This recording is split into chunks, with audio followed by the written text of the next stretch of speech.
আসসালামু আলাইকুম। ভেট official BD চ্যানেলের পক্ষ থেকে আপনার সকলকে স্বাগতম। আজকে আমরা কথা বলবো স্টেরন ভেট ইনজেকশন সম্পর্কে। এটি একটি ইকবিন কোম্পানির পণ্য। উপাদান ইনজেকশন প্রতি মিলিতে রয়েছে dexamethasone, sodium phosphate, PP 2 milligram. Pharmacology: dexamethasone steroidal anti inflammatory ঔষধ, যার প্রদাহরোধী, ব্যথানাশক এবং অ্যালার্জি বিরোধী হিসেবে কাজ করে। ইহা কোষ এবং কোষের অভ্যন্তরীণ অঙ্গাণুসমূহের স্থায়িত্ব রক্ষা করে, যার ফলে প্রদাহের জন্য দায়ী পদার্থসমূহ কোষ থেকে বের হতে পারে না। ডেক্সামিথাসোল সাইক্লোঅক্সিজেন্স এবং লাইপোঅক্সিজেন্স এনজাইমকে বাধা প্রদানের মাধ্যমে প্রোস্টাগ্ল্যান্ডিন, ইন্টারলিউকিন এবং প্লাটিলেট অ্যাক্টিভেটিং ফ্যাক্টর সংশ্লেষণে বাধা প্রদান করে।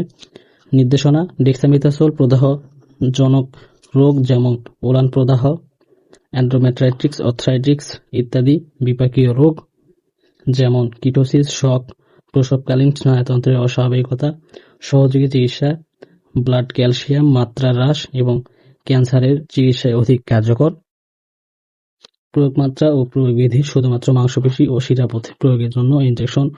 গরু 2.5 থেকে 10 মিলি, প্রয়োজনে পুনরায় প্রয়োগ করতে হতে পারে। ঘোড়া 1.25 থেকে 2.5 মিলি, প্রয়োজনে পুনঃপ্রয়োগ করতে হতে পারে। কুকুর, বিড়াল 0.5 মিলি করে 3 থেকে 5 দিন প্রয়োগ করতে হবে। শকের ক্ষেত্রে 5 মিলিগ্রাম পার কেজি হিসেবে শিরাপথে প্রয়োগ করতে হবে। প্রতি নির্দেশনা: ডেক্সামিথাসোলের প্রতি সংবেদনশীল পশুতে ব্যবহার করা অনুচিত।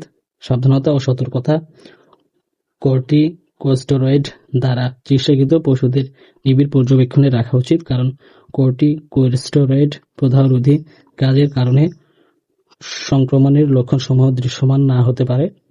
পার্শ্বপ্রতিক্রিয়া: সাধারণ পার্শ্বপ্রতিক্রিয়া বমি ও ডায়রিয়া হতে পারে। বিরল পার্শ্বপ্রতিক্রিয়া: রোগের প্রতিরোধ ক্ষমতা হ্রাস ও পেশির দুর্বলতা দেখা দিতে পারে। গর্ভবতী পশুতে ব্যবহার: গর্ভবতী পশুতে ব্যবহার করা যাবে না, এক্ষেত্রে গর্ভপাতও ঘটতে পারে। প্রত্যাহারকাল: মাংস 2 দিন এবং দুধ 1 দিন।